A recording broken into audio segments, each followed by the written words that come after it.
Madam Speaker, I rise in support of H.Res 731 to commend our first responders for their tireless efforts to ensure our safety as they serve on our nation's front lines.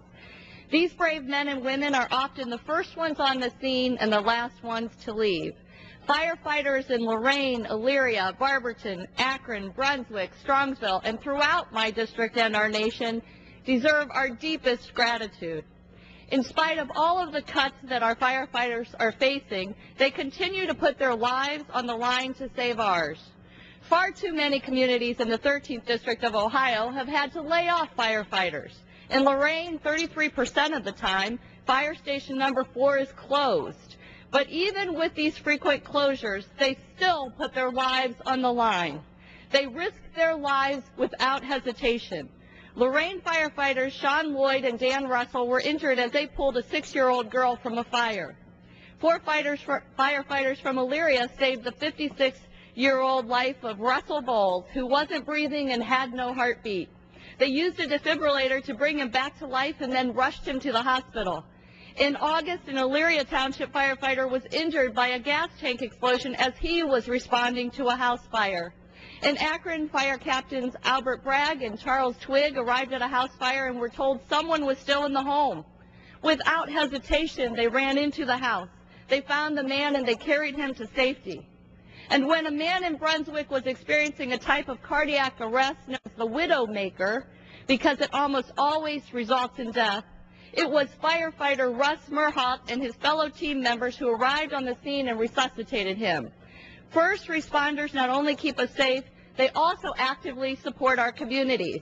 This year, Barberton police officers and firefighters helped raise about $1,800 for the Youth in Action Fund during the Police and Fire Olympics. In Strongsville, the fire department plays an active role in Safety Town, which is a fire safety program that teaches children about fire safety and prevention. And we can sleep soundly at night knowing that these men and women are here to serve and protect us. But all too often, their service comes at a costly price.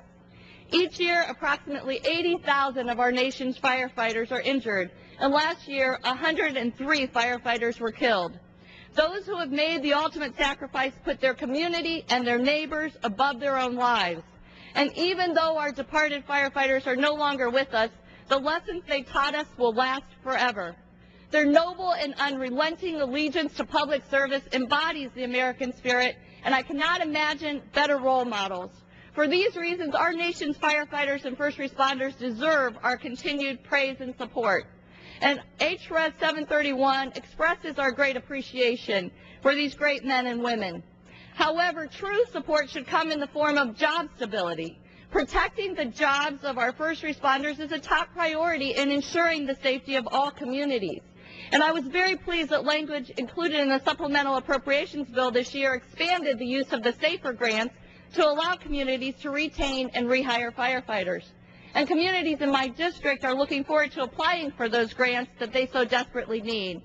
Given the economic hardships currently facing our country, these grants are critically important to the well-being of our firefighters and communities. Far too many communities have had to lay off firefighters.